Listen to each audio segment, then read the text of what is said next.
Pinag-aaralan natin ang mga Pauline epistles and we are already more than half ng mga sulat ni Apostle Paul. And we are now in the last book of the prison epistle. So we understand na merong apat tayong kinukonsider na mga sulat ni Paul when he was in prison in Rome. Yung Ephesians, Colossians, Philemon, and now the book of Philippians. Now, before we start, can you give some information about the city of Philippi. Pwede ba kayo magbigay na natatandaan ninyo na information about the city of Philippi? Anything na naalala nyo, Brother William? They had a famous medical school. Medical school? Okay, that's good. And aside from that, is the city Philippi a poor city? Joe? Why? It just now. That's good. Okay. But what's the source, the major source of income ng city of Philippi? Ano ang major pinagkukuhanan ng yaman ng syudad ng Philippi? Are they involved in maritime fishing? Are they involved in trade in commerce or what? Yeah.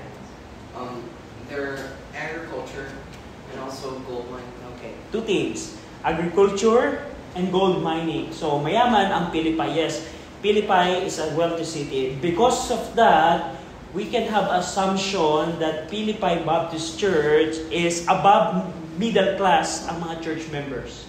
So pag sinabing middle class, above middle class, mayayaman, may kaya ang mga church members sa Philippi. And that information would help us if we go to sa book of Philippians, we will see that that's one of the reason why the church in Philippi are generous. Not really because they are wealthy, because it doesn't matter. Generosity doesn't depend whether you're rich or poor. Generosity is an attitude toward it's a good attitude. But the thing here is, even they are rich, they didn't trust in their riches, in their wealth. They gave something to Apostle Paul, and yun yung titingnan natin later on. Now, can you in Philippians 1, go over in Philippians 1, we're having a quick review ng book of Philippians. Now, makikita ninyo sa book of Philippians chapter 1 verse 1, ang recipient ng book of Philippians, sino ang original readers ng book of Philippians? Who is the original recipient? Sino yung unang tagatanggap ng sulat ng Philippians? Local church at? No? Yeah, so local church. Ano yung lugar nila?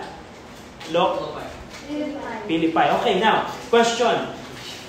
If we go to Philippians 1:27, Paul said there that we need to strive together for the faith of the gospel. Now, can you interpret what does it mean? Striving together for the faith. Is it referring to all Christian? Or ano ang implication nun? Anyone? Philippi Baptist Church. Okay, very good. Because we know na ang original reader ng Philippians ay ang local church sa Philippi, when Paul said striving together, Paul was not referring to all Christian in Asia Minor or in Macedonia. Paul was not saying, Philippi, you join with Thessalonica Baptist Church and Berea Baptist Church, you join together, and all of your churches strive together for the faith so that you can bring peace to the Roman world. So Paul was not saying that. Paul was saying every church member in Philippi Baptist Church should strive together for unity. And that's the importance of knowing the original readers. So, bahagi ng pag-alam at pag-aaral ng mga books of the Bible, you need to remember sino ang tagasulat, sino ang tagatanggap nito. Sino yung original na pinagsulatan nito? In studying every book of the Bible, we need to know and understand who is the original readers. And based on that, we can, in interpreting every passage of that book, it would help us to understand the context and interpretation. Okay? So, now, last week, naalala natin yung occasion, what motivated Paul or what triggered Paul to write the book of Philippians? Anyone ang nakaalala? What is the occasion of the book of Philippians? Epaphroditus was sick. Epaphroditus is sick. And can you give some information about Epaphroditus? Sino si Epaphroditus na ito? Who is Epaphroditus? Anyone? Yeah, Joe. He's the person who brings the messages from Paul to the church. Yeah, that's right. And brings money to Paul.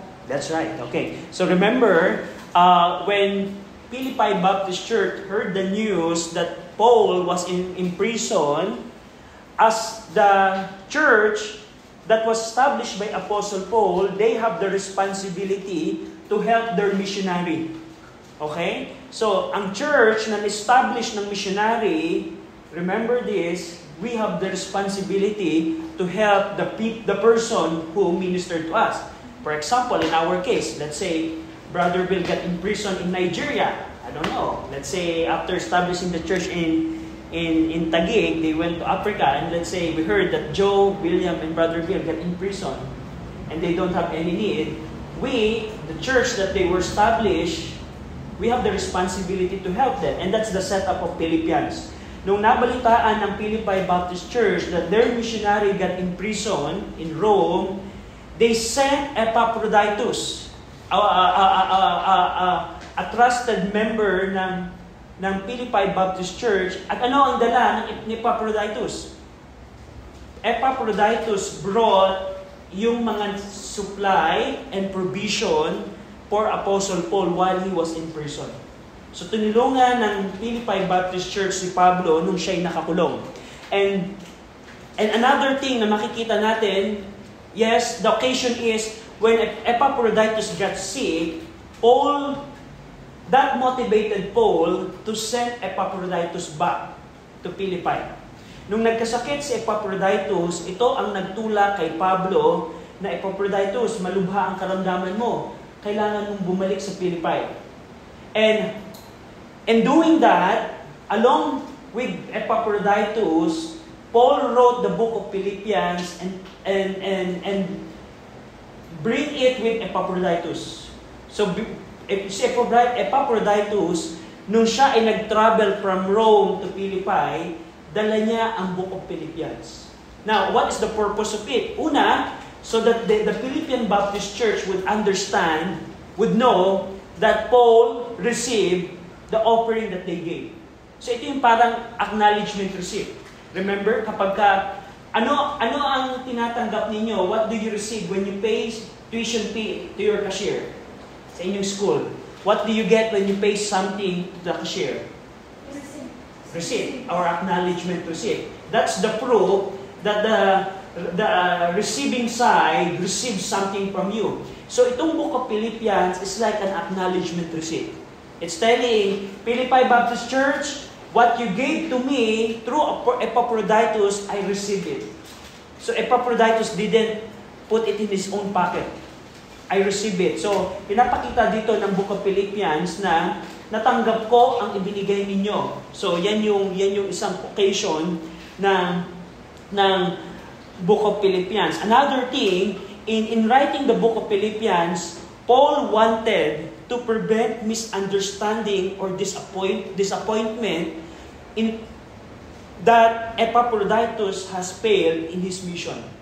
So, dito, isinulat ni Paul ang book of Philippians, hindi lamang parang acknowledgement receipt, ito ang nagpapakita na yung mission ni Epaphroditus na dalhin yung tulong kay Pablo, hindi siya pumalya, hindi siya nag-fail. So, yun ang isang bagay na makikita natin. Paul write the book of Philippians so that the Philippi Baptist Church would know that Epaphroditus is successful in his mission. as the minister of Philippi Baptist Church, Epaphroditus succeeded in his mission. And another thing, another reason why Paul wrote the book of Philippians is we need to understand that probably Philippi Baptist Church is worried about their member. So, imagine niyo, let's say we sent Joe to go to North Korea.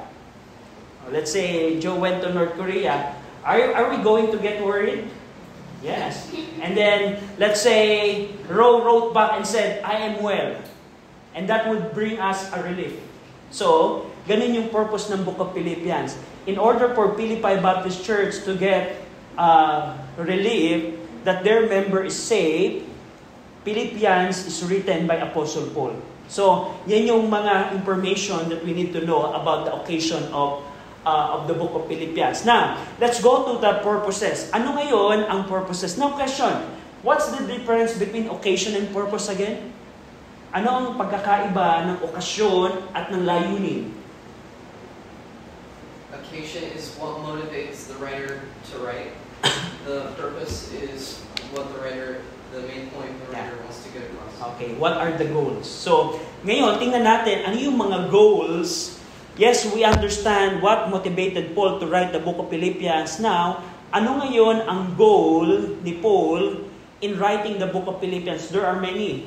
Una, to acknowledge the church generosity. Go over in Philippians 4:18. Who would like to read Philippians 4:18?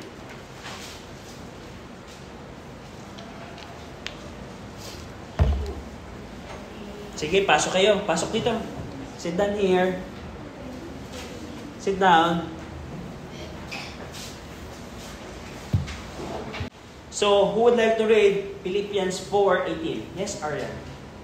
Philippians 4:18, that I have all undone, I am full, having received of Epaphroditus the things which were sent from you, an order of a sweet smell, a sacrifice acceptable, well-pleasing to God. So, ang unang purpose or goal ni Apostle Paul ay maipakita that he received what they gave. So, to tell that what they gave through Epaphroditus is received. Pangalawa, go over in Philippians 2:25-30. Philippians 2:25-30. Who would like to read? Yes, Joe, can you read it? Yet I suppose it is necessary to send to you Epaphroditus, my brother, and companion in labor and fellow soldier, but your messenger, and he that ministered to my wants. For he longed after you all, and was full of heaviness, because that ye had heard that he had been sick. For indeed he was sick nigh unto death, but God had mercy on him, and not only on him, but on me also, lest I should have sorrow upon sorrow. I sent him therefore the more carefully, that when you see him again, you may rejoice, and that I may be less sorrowful. Receive him therefore in the Lord with all gladness, and hold such a reputation, because for the work of Christ he was nigh to death, not regarding his life, to supply your lack of service toward me. Okay, thank you, Joe. So here, another purpose why Paul wrote the book of Philippians is to send Epaphroditus. So along the way, while sending Epaphroditus, Paul, based on what Joe read in Philippians 2, Paul gave recommendation and report about the ministry of Epaphroditus. So ito ang magbibigay ng rejoicing sa Philippi Baptist Church.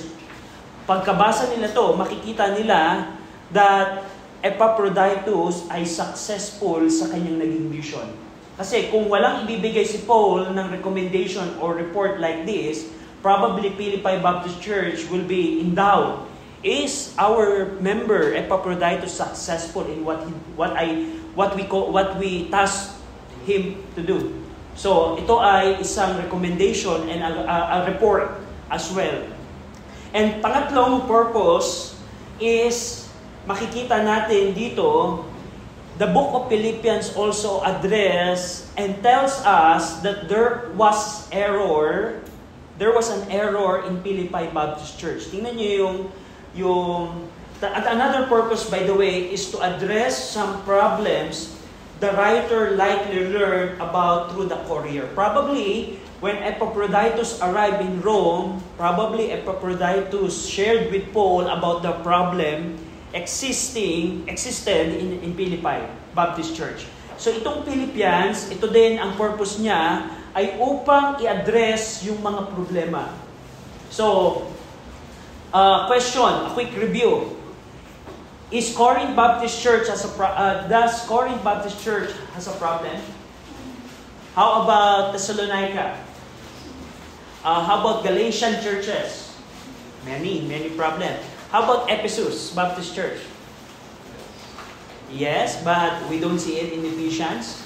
So, katulad ng, ang point natin dito, ang Colossae, ang Corinth, ang Thessalonica, yung mga churches sa syudad na yon, including Philippi, based on the letters Paul wrote to them, we can have this is an indication that there are problems in those churches. Now, question, if a church has a problem, can we still consider that is a biblical church?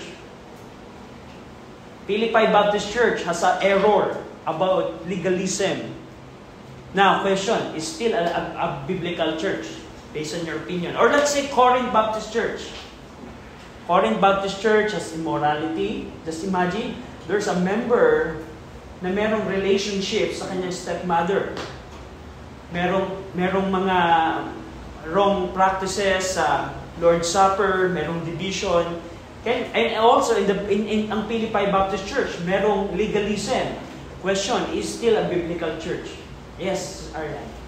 I think it is still biblical church kasi po hindi po pinapanood yung inactions na. Kumbaga, nire-report po nila dun sa missionary kung ano po yung kaganapan dun sa church na yun para makorek the church. That's right. That's the good answer. We can say that they are still biblical church because they didn't tolerate the error. Now, in our time, there's no church in our time that has no problem. Every churches, even biblical church, merong problem in our time. The question is, are we going to tolerate it? Once we stop dealing with the error in our church, that's the time we can say that church is not biblical church anymore. Let's say they see that there is immorality in the church, the pastor or the preacher didn't deal with it. That's a mark that they are not biblical church. But once a church is standing for truth and dealing with a lot of problems in the church, that's a mark of a biblical church. And Philippi Baptist Church also has a problem. And Paul didn't tolerate that. That's why Paul wrote the book of Philippians upang i-address yung mga problem na to. Ano yung mga problem na to? Go over in Philippians 3, 1-6. Who would like to read this? Brother William, yes. Philippians 3, 1-6. Finally, my brethren, rejoice in the Lord. To write the same things to you, to me indeed is not grievous, but for you it is safe. Beware of dogs, beware of evil workers, beware of the concision. For we are the circumcision which worship God in the Spirit, and rejoice in Christ Jesus, and have no confidence in the flesh, though I might also have confidence in the flesh. If any other man thinketh that he hath whereof he might trust in the flesh, I am more. Circumcised the 8th day of the stock of Israel, of the tribe of Benjamin, and Hebrew of the Hebrews, as touching the law, a Pharisee, concerning zeal, persecuting the church, touching the righteousness which is in the law, holiness. Okay, thank you. So, in terms ng mga problems sa church sa Philippi, meron tayong tatlo. There are 3 problems that we can identify. First one is what William read. It's about Judaistic doctrine. Ano yung Judaism doctrine? That you need to follow the law in order for you to get saved. You need to get circumcised. You need to follow this, the law of Moses, in order for you to get saved. And we know, based on the book of Galatians, that is not right. So that is wrong. And we see in the book of Philippians that Paul dealt with the same issue. That's number 1. nakita niyo doon, yung beware of dogs, beware of evil workers, beware of the concision. Verse 3, for we are the circumcision which worship God in the Spirit and rejoice in Christ Jesus and have no confidence in the flesh. So gusto kong pansinin ninyo dito how Paul mentioned that we are the circumcision. So mapapakita ito na yung error na dinidil ni Paul. Paul was saying you need to be beware about the doctrine ng mga Judaism. So, yeah. Okay, so sorry for that. So, dito nakita natin yung unang problem is yung legalism. Aside from Philippi, based on the scripture, what other churches will struggle with this issue? Can you name one? Legalism. About you need to practice the laws for your salvation. Galatian churches. Aside from Galatian churches, what else? Based on the scripture, anong mga churches na alam natin ang nag-struggle with this problem? Philippi, yeah, of course. What else? What other churches? Review the life of Paul. Anyone? Colossae? Judaic. Probably, yeah. Oh wait, but that's Gnosticism. Yeah, Gnosticism, but I believe that there's also legalism in Colossae. Yeah. How about Antioch Baptist Church? Remember? When there are Jews there are member in Jerusalem Baptist Church who sent some remember after the first missionary journey, they had a Jerusalem Council. Anong pinag-usapan nila sa Jerusalem Council? There are some Jews who arrived in Antioch Baptist Church telling to the Antioch Baptist Church, you need to circumcise. But we know that they dealt with that issue. And Pastor James concluded that no, they didn't send, Jerusalem Baptist Church didn't send those Jews. So yun yung mga churches na nakita natin that has a problem with this, including Philippi Baptist Church. So that's the problem. Pangalawa is disunity. Makikita niyo, for example, in Philippians 1:27, tingnan niyo to.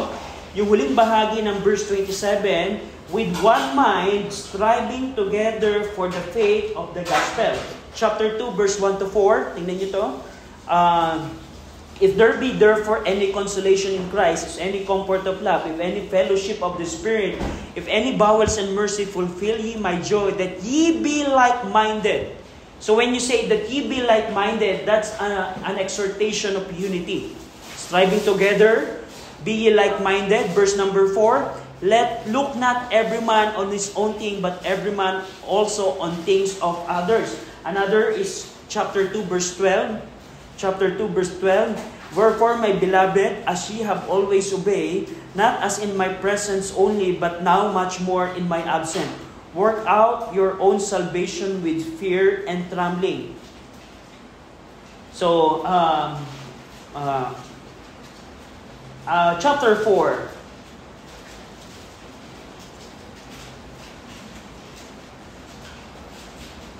Therefore, verse number 1 and 2. Therefore, my beloved, my brethren, dearly beloved and long for, my joy and crown, so stand fast in the Lord. My dearly beloved, I beseech Euodias and beseech Syntyche that they be of the same mind in the Lord. So, makikita nyo, you will see in the book of Philippians a lot of exhortation about unity. You need to be united.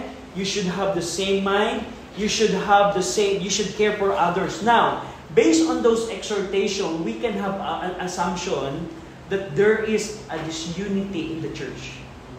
So, the way Paul heavily exhorted them, you need to be united. You need to be the same mind. You need to unite. You need to unite. You need to unite. That is an indication that there is a problem in church about that. So yan yung pangalawang problem na makikita natin dito. So merong legalism, Judaic legalism. Pangalawa, merong disunity. Pangatlo, go over dun sa Philippians chapter 4, verse 1 and 2. Listen. So dito makikita ninyo, while Paul Paul beseeched Euodias and Syntyche that they be of the same mind. Anong ipinapakita nito? Dito, we can see that there's apparent prominence of some female members which may have led to informal female leadership in the church.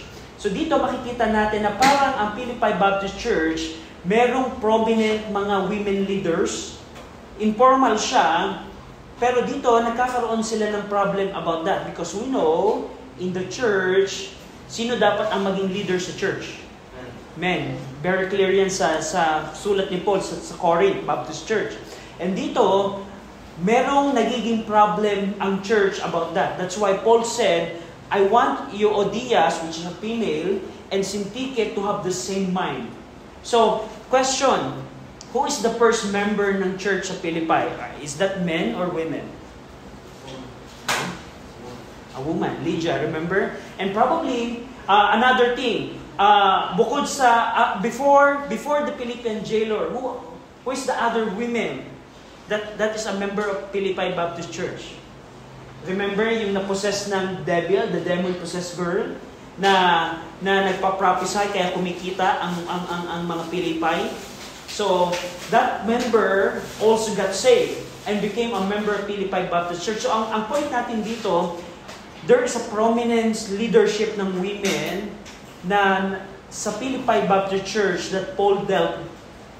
Dinil ni Pablo na way, this is the way, yung mga leader na women, you need to have the same mind. So, that's also an assumption that we can have about the problem in Philippi Baptist Church. So, and last purpose, so nakita natin, merong mga purpose na sinulat ni Paul ang Philippians. Una, yung i-acknowledge yung natanggap nilang gift, natanggap ni Paul na gift from Philippi Baptist Church upang ipadala sa Epaphroditus at upang i-address yung mga error. And last is to inform Philippi Baptist Church about his prison, about the situation of his imprisonment, about his condition sa kanyang imprisonment. Kaya isinulat ni Paul ang Book of Philippians, huling goal ni Pablo upang ipaalam sa Philippi Baptist Church ano ang kalagayan ng kanyang pagkakakulong. So, question. Bilang isang church na in-establish ng isang missionary, if we heard that our missionary got in prison, are we going to get worried? Yes, of course. And that's what happened to Philippi Baptist Church. When they heard that their missionary got imprisoned, they're worried. That's why Paul wrote the Book of Philippians to tell, don't worry, I am well. So, yan yung another purpose dito. And dito, nagbigay siya ng update about his case before the Emperor Caesar. And in-acknowledge niya na ang situation niya ay pwede siyang mamatay at pwede siyang makalaya. Dito, Paul let Philippi Baptist Church know about his condition that he set up. There's opportunity that he would be released, and there's also a chance that he will die in prison. So, ibinalita ito ni Paul sa church. And dito, ipinakita din ni Paul yung kanyang hope na makalaya siya. He remained hopeful and confident of his eventual release, and he expressed his desire to go back in Philippi to visit the church.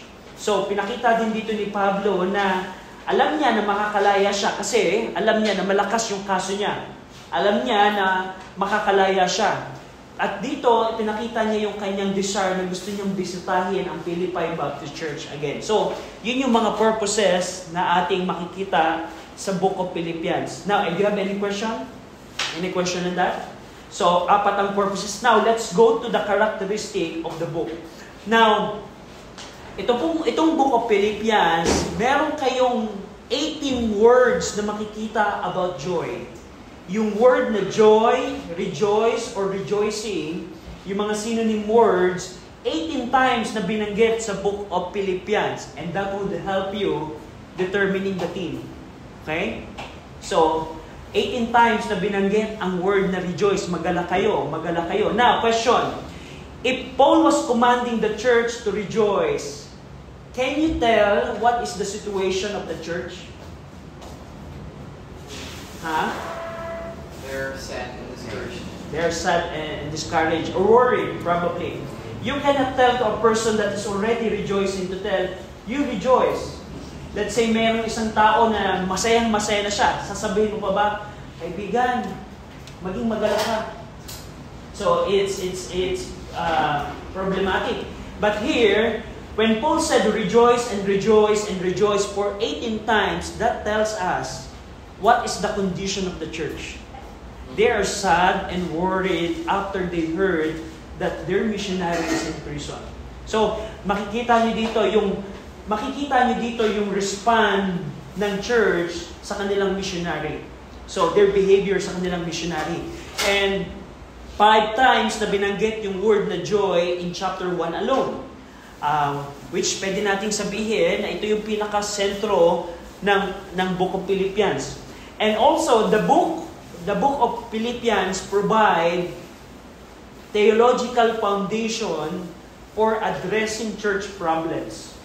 So, pwede niyong gamitin, we can use the book of Philippians to know how to address problem. So, pag tinignan natin, especially in chapter 3 and other chapters, makikita niyo dito how we can solve problem in the church. And pangatlong characteristic, it offers a sound model for missionary practice. Ang book of Philippians also ay nagbibigay ng pattern how to do mission work. Now, one truth na makikita natin dito, let's say, the church here in Taguig is now established. And of course, let's say we will have now a pastor. And let's say Brother Bill and the Hardikers went into a different area. Does it mean that our relationship ended? No. Our responsibility for them ended? No. We can see here in the book of Philippians the context of mission. Now, let's say we're now established. The church here is now established. Is our missionary still have authority over us? Does he still have something to say about the problem in our church? What do you think so? Do you think the Philippi Baptist Church will tell to Paul, we're now organized church, you don't have a say to the problem in our church? Do you think that's what Philippi will do after receiving? Let's say, nung binasa nila yung chapter 3, sinabi ni Paul, Philippi Baptist Church, you need to beware of this legalism. You need to be united. That's what Paul was saying to them. Paul was commanding them, you need to be united. Now, what do you think would be the response of Philippi Baptist Church? Are they going to say, no, Paul, we're now organized church. You don't have a say to us anymore. Do you think that's the pattern that you see in the scripture? No.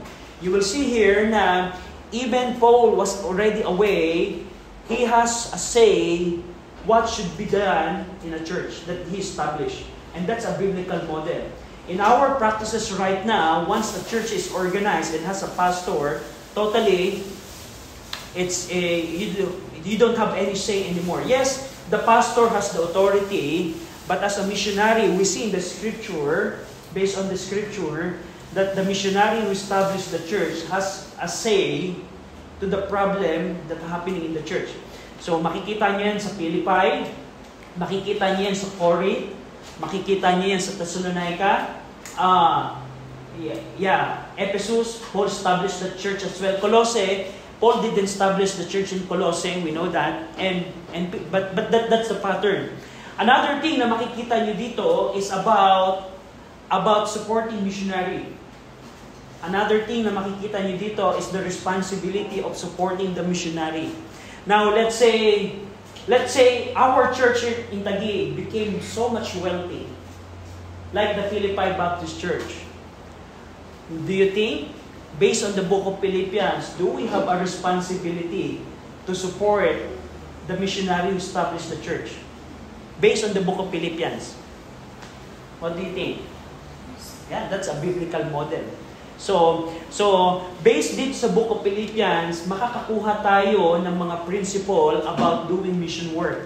And also, makikita din natin dito yung example how to have church service. especially in terms of unity.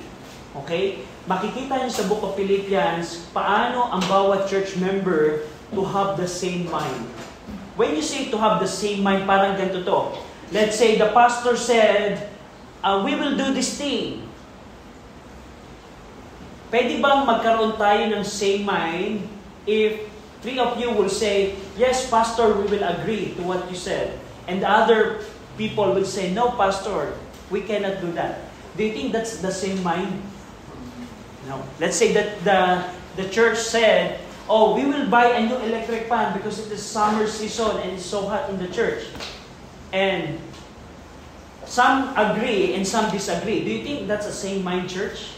No, that is not a same mind church. So, Book of Philippians is telling us how to have a unity in the church. Okay? So, do you have any question with that? Any question? So, next week, we're going to see yung content ng Book of Philippians. So, there are only 4 chapters. So, gusto kong bigyan kayo ng overview. Yung chapter 1 is about yung Paul's report about his condition.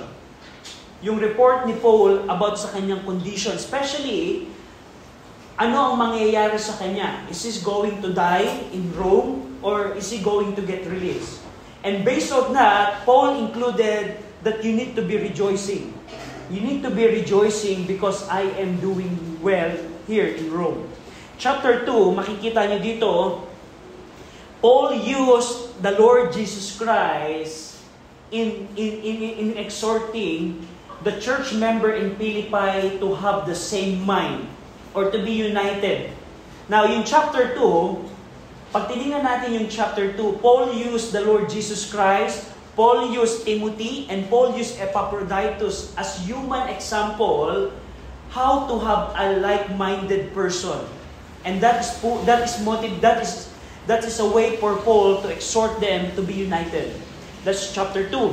Chapter 3, Paul is here is that Christ is our goal. And chapter 4, and that this is miscellaneous things about joy, contentment, and provision na makikita natin. Next week, we're going to see these 4 chapters. So, I want you to remind you na next week, your assignment is due. You need to provide what is the theme of the Book of Philippians. And aside from that, you need to identify at least 3 sources of joy. So nakita nyo, merong 18 occurrence ng word na joy. So magbigay lamang kayo ng 3 basihan ng kagalakan base sa Book of Philippians. Pwede nyo sabihin, ang aking kagalakan, my joy is based because I have a new iPhone. So, kung yan ay makikita nyo sa Book of Philippians, you can include that. Let's say, I am rejoicing. A Christian can be rejoicing in the Lord or can be rejoicing because he has a good health. Something like that. So, but ang point natin dito, you scan the Book of Philippians and you need to identify what are the sources of joy for a Christian. So, is that clear? So next week, Julian. So, do you have any question on that? Yes, Brother William. So, Judaizers are not the same as Gnostics? Iba. Iba ang Gnostics sa Judaism. Ang Judaism, ang problem nila ay about salvation. The Jews wants, this Judaizer wants the Gentiles to keep the law for their salvation. And we know that Paul, the Bible is telling, if you're a Gentile, you don't need to follow circumcision and the other ceremonial law. So yeah, they're different. Aside from that, any question? So, kung wala na, Brother William, can you pray? Let's pray. Dear Lord, we thank you for this wonderful day that you blessed us with. And we're praising you that we're able to learn a lot from the book of Philippians and the Pauline epistles. I ask that you bless our worship with you today. Help us to learn a lot from Matthew and Zechariah. In Jesus' name. Amen.